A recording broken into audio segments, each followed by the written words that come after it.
بسم اللہ الرحمن الرحیم۔ ویڈیو کے آغاز میں ایک سورہ فاتحہ کی درخواست کی جاتی، اپنے مرحومین کو شامل کرتے ہوئے انہیں بھی شامل کر لیں کہ جن کا نام لیوا کوئی نہیں۔ ایک مرتبہ ایک شخص امام علی علیہ السلام کی خدمت میں آیا اور عرض کرنے لگا کہ یا علی، زندگی میں ہزاروں دوست ملتے ہیں، کیسے پتہ چلے کہ یہ دوست بھروسے کے قابل ہے یا نہیں؟ تو بس امام علی علیہ السلام نے فرمایا، اے شخص یاد رکھنا، بھروسہ کرنے سے پہلے یہ 3 باتیں ہمیشہ اپنے دوست میں دیکھیں۔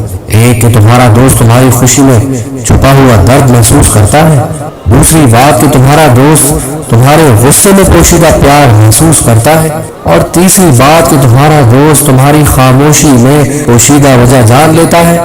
اگر تمہارا دوست یہ تینوں باتیں محسوس کر لیتا ہے تو پھر سمجھ جانا کہ وہ تم سے بھی زیادہ تمہارے قریب ہے، تم اس پر بھروسہ کر سکتے ہو۔ پھر اس نے کہا کہ اگر میں یہ تینوں باتیں محسوس نہ کر سکوں تو پھر میں کیا کروں؟ تو پھر امام علی علیہ السلام نے فرمایا کہ اے شخص، اپنے دوست پر بھروسہ کرنے سے پہلے سورہ ناس پڑھا کرو اور 3 دن تک اپنے راز اس سے چھپایا کرو۔ اگر وہ تم سے دور ہونے لگے، اس کا مزاج خراب ہونے لگے، اکھڑنے لگے، تو بس سمجھ جانا کہ تم اس پر بھروسہ نہیں کر سکتے ہو۔ اور اگر ایسا نہ ہو کہ وہ تم سے مطمئن رہے، تمہارے ساتھ زیادہ سے زیادہ قریب ہوتا چلا جائے اور احساس میں اضافہ ہو اس کے، تو پھر سمجھ جانا کہ تم اس پر بھروسہ کر سکتے ہو۔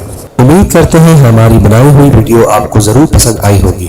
جس طرح ہم نے آپ کو ایک اچھی بات بتا کر ثواب کمایا ہے، اسی طرح آپ بھی ثواب کما سکتے ہیں۔